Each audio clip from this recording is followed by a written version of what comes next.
Today's topic is about graph. So we'll be seeing about what is a graph and its terminologies and its traversal. So we'll be seeing graph terminologies and graph traversal, that is depth first search and breadth first search. First, let us see the definition of graph. What is a graph? A graph is a non-linear data structure. It consists of set of vertices and set of edges. So here we'll give it in a colloquial way. It is a collection of nodes and edges which connects the, and edges nothing but which connects the nodes in the graph. So technically we will say a graph G is equal to V comma E, where V is the set of vertices and E is the set of edges.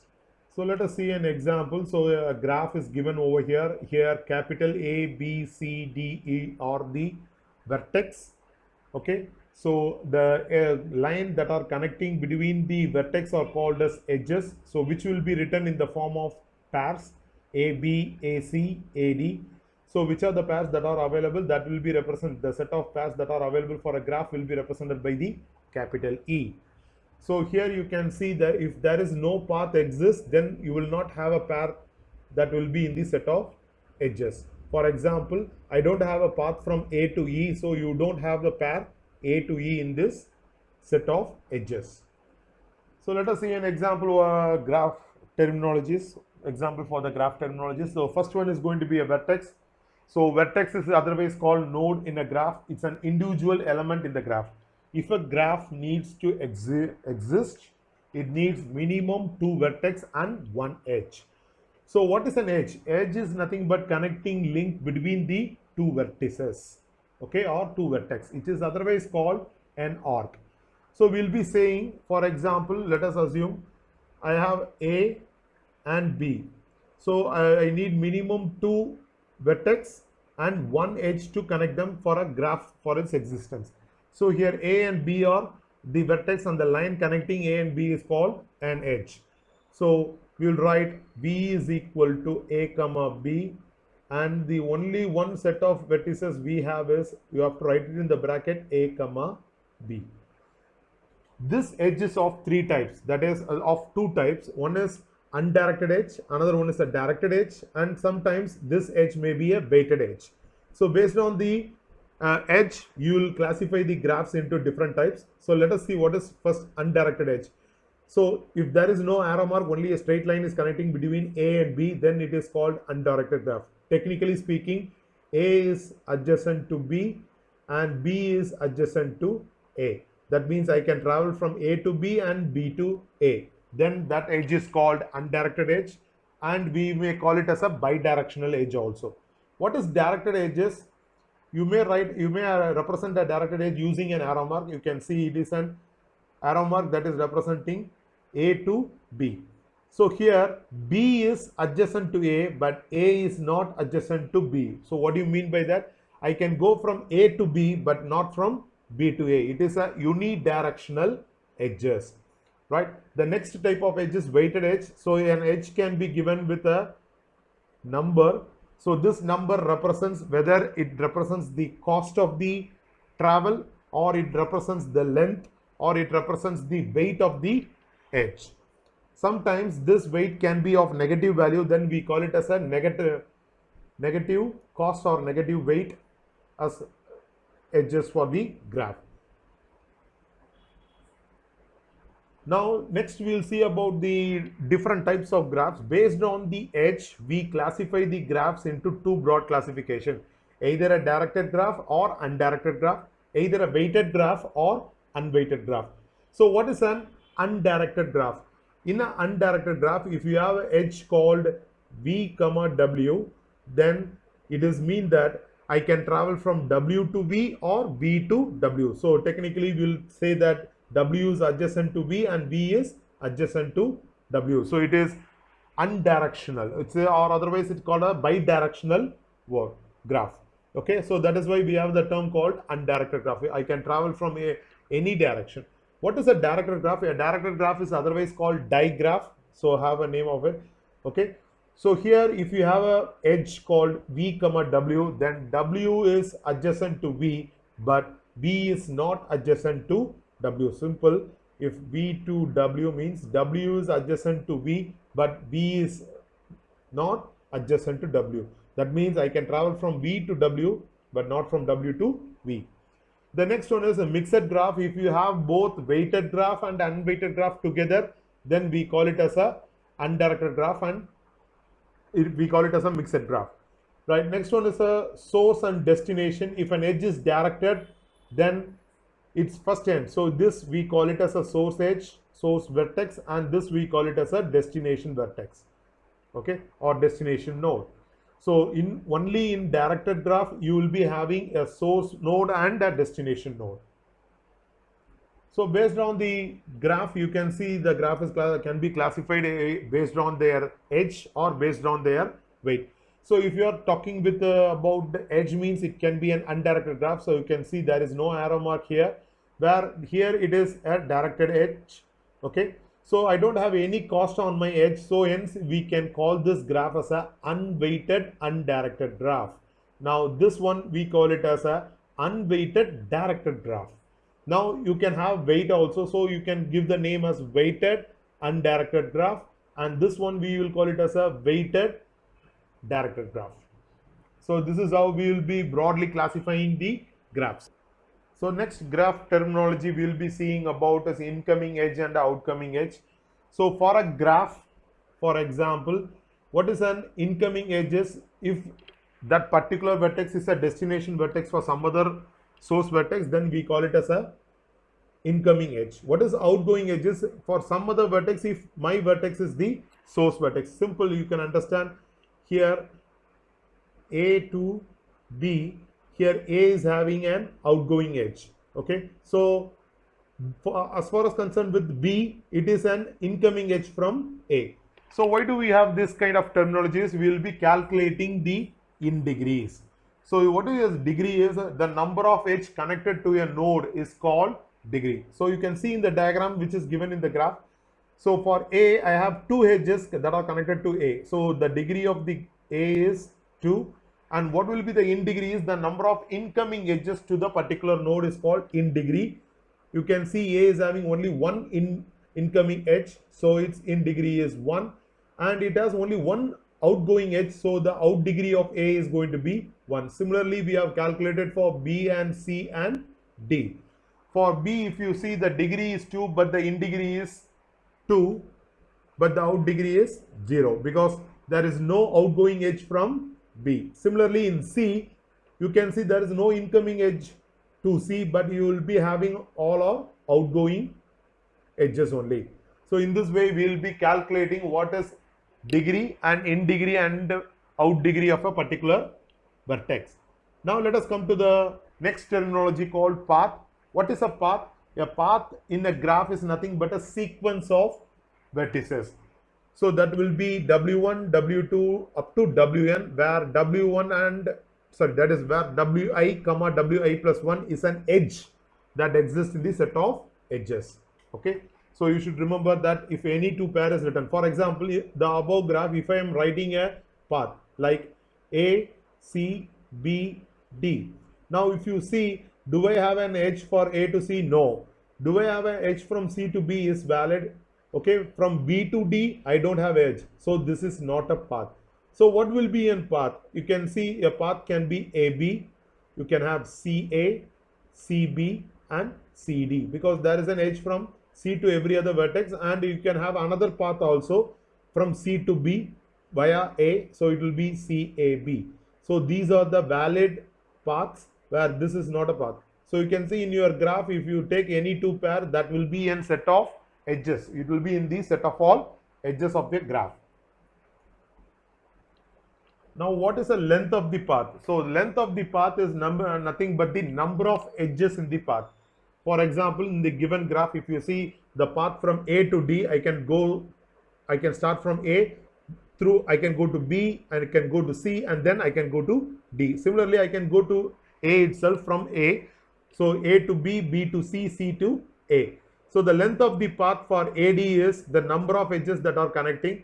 So the number of edges that are connecting is AB 1. Okay. Then B to C is 2 and C to D is 3.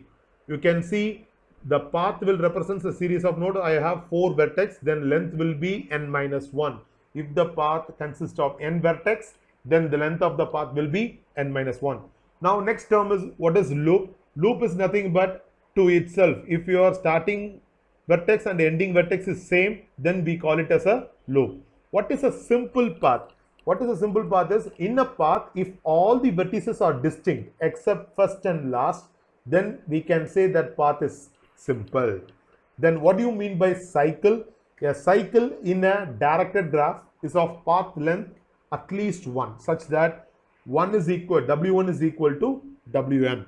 For example, the path A to D is not a cycle since the starting vertex and the ending vertex are not same. For example, A, B, C, D, here starting vertex and ending vertex is not same. But A, B, C, D is a simple path. Similarly, I will take another example, A, B, C, A. Now this is called as a cycle. You can see the first vertex and the last vertex is same. Hence it is called cycle. And the intermediate vertices are distinct. Then we can say this cycle is a simple or simple cycle. The next terminology is directed acyclic graph. A graph with no cycle is called an directed acyclic graph. So simple is, a directed graph with no cycle is called acyclic graph. So I have given 2 examples. The topmost is a directed graph with cycle. You can see A to B, B to C, C to D. A loop formation is there. Hence it is not DAG. Where in the bottom diagram you can see here we don't have any formation of cycle, so that I can have 2 paths from A to D. So one will be A, B, C and D. Another path is A, C and D. So you can see the path does not have same starting and ending vertex, hence it is not having any cycle. So this graph is called directed acyclic graph. The next term we are going to see is a connected graph. What do you mean by a connected graph? If there is a path from every vertex to every other vertex, then it is called a connected graph. In an undirected graph, that is the most important term. So a directed graph cannot be said as connected unless and otherwise if it has a path from every pair of vertices. So here, what is a connected graph? In an undirected graph, okay, that is the most important term. In an undirected graph, if there is a path from every vertex to every other vertex. What is a strongly connected graph? In a directed graph, if there is a path from every vertex to every other vertex, then it is called a strongly connected graph. So understand the terminology. So if you are having A, B and C, okay, if it is like this, a path from every vertex to every other vertex, that means I have path from A to C and A to B. So this is strongly connected, okay. But for example, A to B and C to B. Now this is not strongly connected. Even though it is a directed graph, I don't have a path from A to C because I cannot reach C. If it is like this, A to B and B to C, then it is called strongly connected because I have a path from A to B, A to C. Similarly from B to C. So this is the example for strongly connected graph and weakly connected graph. So sorry, strongly connected graph, it should be like this, okay. So it is called a strongly connected graph. So there is a path from every vertex to every other way. Next one is a complete graph if there is an edge between every pair of vertices. So if I have A, B, C, D, then I should have a pair of vertices. If this one is not existing, means then you can see there is no pair between A and C, then it is not a complete graph. So this is the example of connected graph and strongly connected and weakly connected graph. So what is the example for weakly connected graph? You can see in the directed graph, if you have A to B, then you have A to C, then we say it is a weakly connected graph because I cannot reach from C to B and B to C. So that is weakly connected graph. So example for strongly connected graph is A to B and B to A. So this is a strongly connected graph. All the graph with the cycles with connecting all the vertex, then it will be a strongly connected graph. So next we will be seeing about the graph representation, how graph can be got as an input to our program. So we have 3 types of possibilities. One is 2 types of matrix. One is adjacent matrix and another one is an incident matrix. The third one is an adjacent list. We are going to use a linked list to represent a graph. The first representation is adjacent matrix. So here a matrix will be formed with vertices with vertices. So we will be having V cross V. So rows and columns will be both vertex and vertex. So the value between the vertices, if it is 0, then there is no connection between the two vertices. If it is 1, there is a connection between the two vertices. For example, A does not have a loop to itself, so A to A is 0, where A is connected to B, D and C. You can see it is having 1, 1, 1. When you consider D, D is connected with every vertex as well as to itself, so you will be having 1 for all the vertices. So this is the adjacent matrix. So it is a matrix within vertex cross vertex. You can represent an undirected graph in this fashion. Similarly, an directed graph can also be represented. You can see if A, B are connected, then B and A will also have the same value 1 and 1. So that means if A is connected to, sorry, I'll rub this, it's not an arrow mark. If A is connected to B means in the matrix you can have AB will be also having 1 and BA will be also having 1. But in a directed graph, if there is an edge from A to B, AB will have 1, but BA will be 0. So that is the difference between the undirected graph representation and directed graph representation. Next one is going to be an incident matrix. Here we are going to create a matrix with vertices and edges. So what will be the value for the matrices? If it is 0, you don't have any edge between the vertex.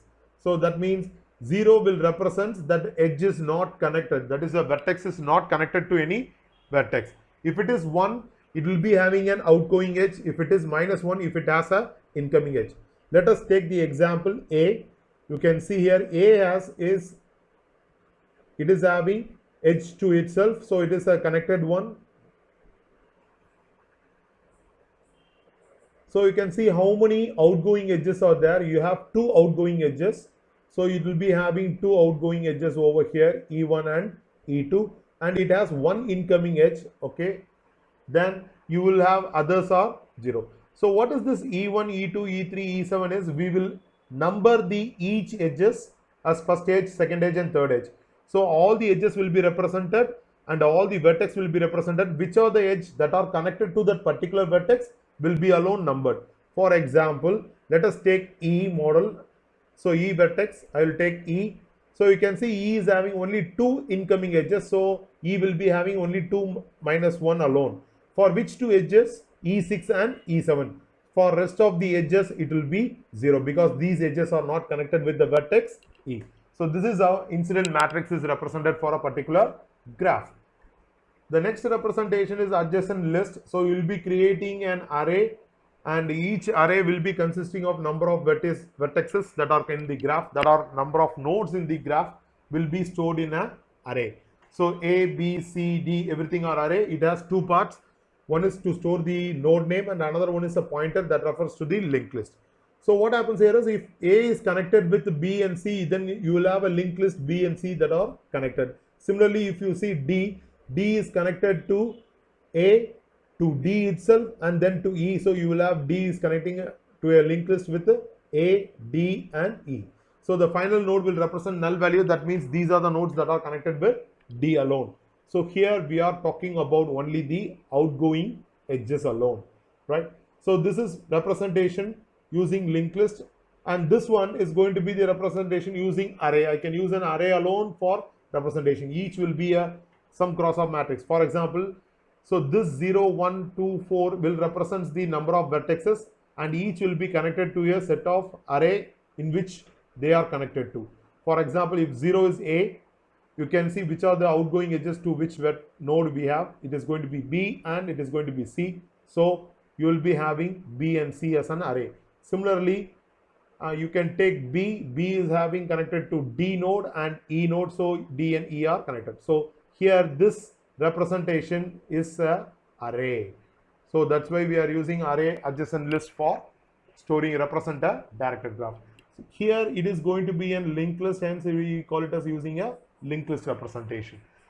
So that's all about the representation of graph. We have three types of representation: adjacent matrix, incident matrix, and adjacent list. Next one is a graph traversal. It is a technique for searching a vertex in the graph. A graph traversal can be also used to decide the order of vertex to be visited in a searching process. So in which order I have to access the vertex in a graph. There are two types. One is depth first search and another one is a breadth first search. So what is depth first search?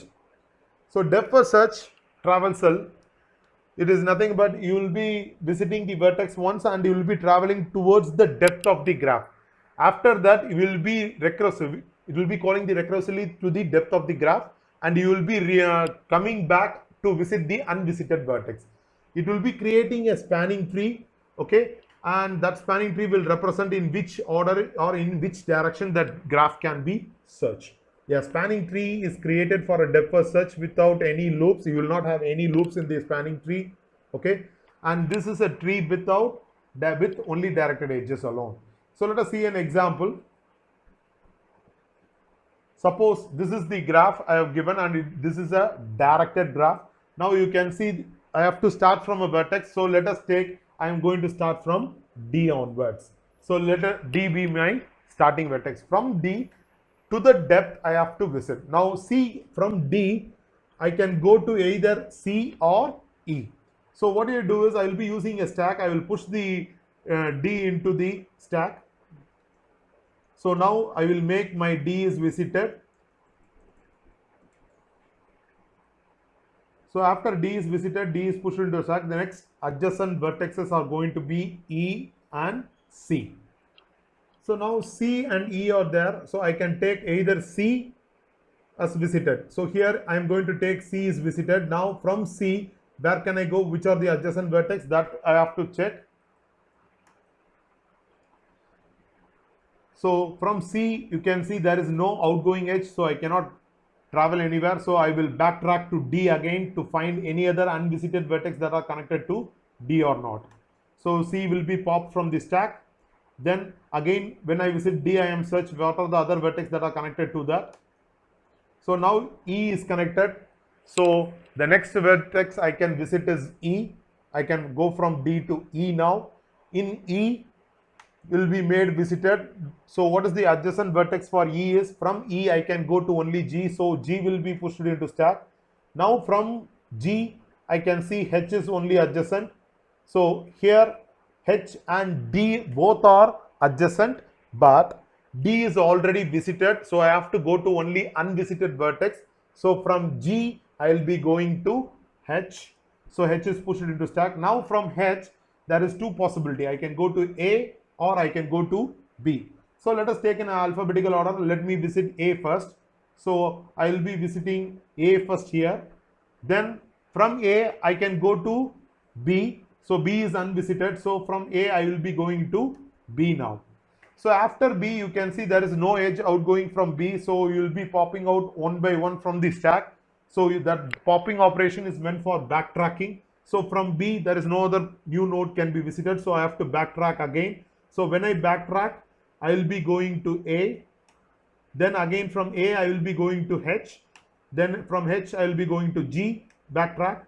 Again from G to E, I am backtracking. Still, if you are able to find any unvisited vertex from the backtracking node, you have to go.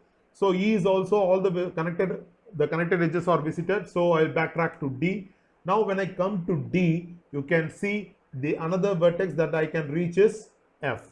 Okay, so F is still unvisited, so you will be going to F to make F is visited. Now F will be visited.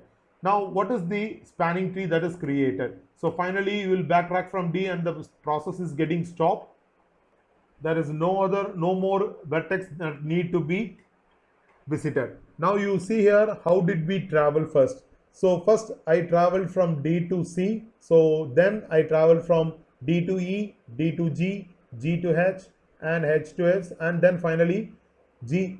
Then finally I backtracked, and then finally I done tree. So you can see if you draw it one by one for each tree, then it will be like first we went to D, then we visited C. From C, after visiting, backtrack to D. So from D I gone to E. E to G, G to H, H to A, and A to B. Then I backtrack to D, then finally F is 0. So this is the spanning tree which is represented. So let me show you in the diagram. So only these edges have been used. So this is the final spanning tree for the given graph using depth first search. Right. What will be the algorithm for depth first search? First, we have to define the size of the stack because stack is going to hold all the vertex. So the number of vertices in the graph must be equal to the size of the stack. Right. What is the second step? You must choose a starting vertex. The step 3 is from the starting vertex, what are the adjacent vertex that are connected to the starting vertex? If all are unvisited, choose a one vertex which is adjacent, make that vertex pushed into the stack. So the first not visited vertex will be pushed into stack and it will be made visited. So repeat this step 3 until you are able to find the unvisited vertex. So you will be traveling towards the unvisited vertex. When there is no unvisited vertex, that is when there is no new vertexes available, I must backtrack to the previous node. So I pop my current vertex from the stack, and which vertex in top of the vertex, I will repeat my step 3 again to find any unvisited.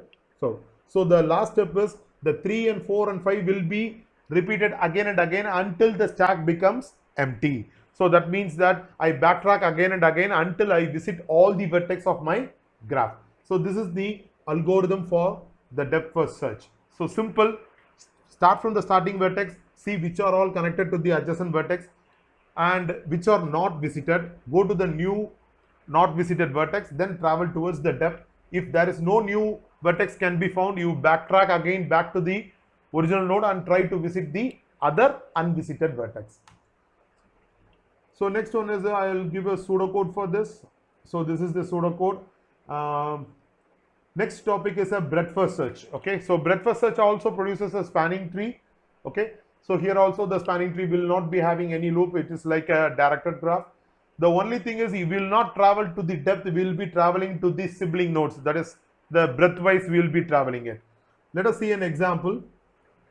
So the breadth first search will be using a queue over here, right? Let us start with the starting vertexes.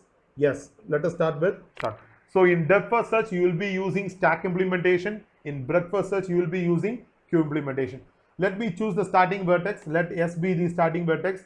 Let me number it as 0. So that is the first vertex I push into queue, right? Now, what are the adjacent vertex that are to S? So you can see the adjacent vertex are R and W. So what happens is R and W are going to be pushed into the stack. Once S is processed, what is the next variable that comes out of queue that has to be processed? Here, you may take any possibility. You can insert R and W or W and R. But if you want to have the same type of graph, everyone try to push the elements adjacent vertexes in the alphabetical order. Don't push it as WR, push it as RW. Keep it in mind. So to have always push in alphabetical order. Okay, so that is the most important thing, so that you will be having same answer, alphabetical order. So here I have used a non-alphabetical order. So just like me, according to my wish, I have done this. So I have inserted as WR. So the next vertex that will be coming out of Q will be W. So when W is visited, you can see what are the other two vertexes that are adjacent, which is going to be 2 and 3. So let me draw the diagram over here. So you will have S. From S, I have two things, that is W and R. Okay. Now for W, I have T and X. Okay. Now after processing the adjacent vertex for W, the next vertex will be coming out as R. So what is the adjacent vertex of R? Now you already have W, and W is having T and X, and R is having adjacent vertex V. Okay. So now it is R is also made visited. Now the next vertex that will be coming out is T. Okay. So when you see T, again I can have two more vertex that can be connected. So I will draw the diagram again. So S is having adjacent vertex W and R, and W is having a adjacent vertex T and X, and R is having adjacent vertex only V. So you have V alone. Now further, see here I am traveling top to bottom, left to right in the breadth first search tree of the spanning tree. So now T is getting processed. So T will have X as well as U, sorry, not X. So it has two vertices that are connected. T is connected to, one is X, another one is U. Already X is pushed into the Q, so only U should be given. So you will have only U over here. So next processing is X. So when X comes, you can see S, W, R, and you have T, X, and you have V over here, and T will be having only U. Now when X comes, the next unvisited vertex is V. You can see here the next unvisited vertex from U is V. So Y will be pushed into my stack. So from X, sorry, from X I will be visiting U. Okay. Then any other unvisited vertex? No. So V will be the next level, and U will be in next level, and V will be in next level. So this is what the tree is. So you can see the previous tree. So the numbers which are representing the level of the tree, you can see U is in third level and V is in third level, where rest of the two nodes T, X and Y are in level 2. So I will draw the same diagram in the next diagram. So first from S I visited W and R. From W I visited T and X. From R I visited V. Then from T I can visit U. From X I visited Y. So you can see it is level 0, this is level 1, and this is level 2, and this represents level 3.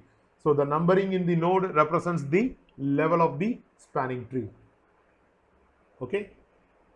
So this is the coding for the breadth first search tree. So you will be referring the nearby nodes. So what you will do is, what are the nodes that are connected, that will be pushed into queue.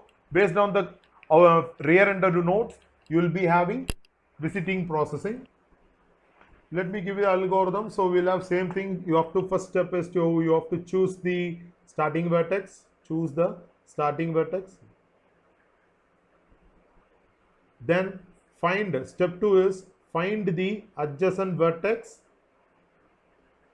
Okay, sorry, find the adjacent vertex or node. Okay, adjacent vertex of node of the current or visited vertex, or visited or current vertex. Okay, so it's going to be visited, and NQ in the, perform NQ operation, or push it into, or insert in Q. So insert in Q. The next step is, if you made that vertex visited, then you will delete it. So if the vertex is visited, you delete the node from the queue, and the next node from the queue, and the next node will be the next visiting vertex. So the next node comes out of queue will be the next current node. So it will be the next node. It's the node. Okay, next node that comes out of the queue, which comes out of the queue. So I'll write it in a different way. Okay, it comes out of the queue, will become the current node. Again, you will find the adjacent route. Okay, will become current node, and repeat the step 2 again. So you will repeat the step 2 again. So 4, until queue is empty, you repeat step 2 and 3. Until queue is empty, repeat step 2 and 3. So this is the algorithm for breadth first search. Simple. You will travel in the breadthwise, top to bottom, left to right, you will be doing it. So the time complexity for breadth first search is going to be O of V, because we have to scan all the edges that are connected to a particular vertex. And the overhead also will be, when you backtrack again and again, we will be visiting the same vertex whose adjacent vertex have already been visited. So the total running time for the breadth first search and depth first search will be O of V plus E. Thank you. So we'll see the new topic in the next session.